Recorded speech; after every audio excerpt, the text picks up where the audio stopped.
এত বড় বিশাল জুলাই আন্দোলনে যারা আওয়ামী লীগের কিছু কিছু কাজের পক্ষে ছিল, ভালো কাজের পক্ষে ছিল, সেই লোকগুলো কিন্তু ওই আন্দোলনে শরীক হয়ে আওয়ামী লীগের বিতাড়নের পিছনে তারা কাজ করেছে। তবে তারা কিন্তু যারা আওয়ামী লীগের পক্ষে থেকে যখন আওয়ামী লীগের অন্যায় অত্যাচার গুম মেনে নিতে পারে নাই, তারা মুহূর্তের ভিতরে মডিফাই হয়ে কিন্তু তারা আন্দোলনে শরীক হয়েছে হাসিনার পতন করার জন্য।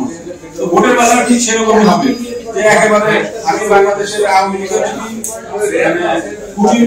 ঘনিষ্ঠ হয়ে থাকি, বাট আমার এলাকায় যদি ভালো যোগ্য প্রার্থী হয় সেটা বিএনপি হতে পারে, জামাতের হতে পারে, স্বতন্ত্র হতে পারে, সেই ক্ষেত্রে আমরা মনে করি যে ভোটারদের যে তার নিজস্ব যে চিন্তা চেতনা সেটার প্রতিফলন এবং প্রভাব সেটা পড়বে। আর বেশিরভাগ নতুন ভোটার হওয়ার কারণে আমাদের যেটা মানে অ্যানালাইসিস, সেই অ্যানালাইসিস অনুযায়ী বলে যে নতুন ভোটাররা তারা যোগ্য প্রার্থীকে বেছে নিবে, যোগ্য প্রার্থীদেরকে বেছে নেওয়ার সুযোগটা তারা পাবে। এই প্রথম তারা ভোটের মাধ্যমে তাদের ভোটার অধিকার প্রয়োগ করতে পারবে বলে আমরা আশা করি।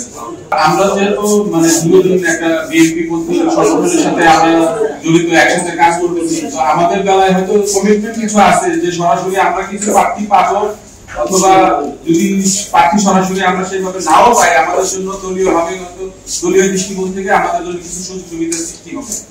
হ্যাঁ, তো এই ব্যাপারগুলো এখনো আমাদের তো পরিষ্কার করে নাই, কারণ কিছু বিষয় বাকি আছে।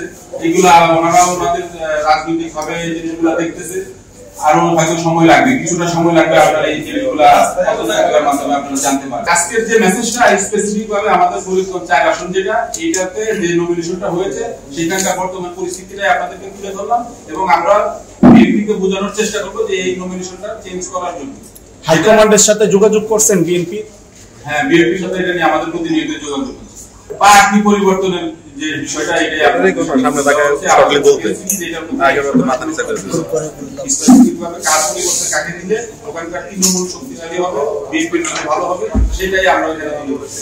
তারপরেও এটা এই মেসেজটা আমাদের থেকে বিএনপিও দেখতেছে। এই জিনিসগুলো আমরা আমাদের জায়গা থেকে তুলে ধরছি, বিএনপি এই জায়গা থেকে এটা কি করা যায়, যেহেতু আমরা বলছি প্রার্থী পরিবর্তনের সুযোগ আছে, সেই জিনিসগুলো আমরা তুলে ধরলাম।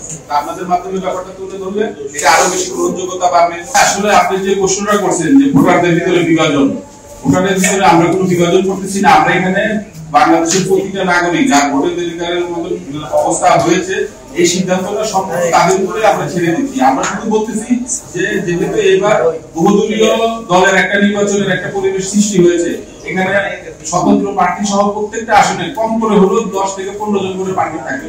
সেখান থেকে প্রার্থী বাছাইয়ের ক্ষমতা একমাত্র জনগণের।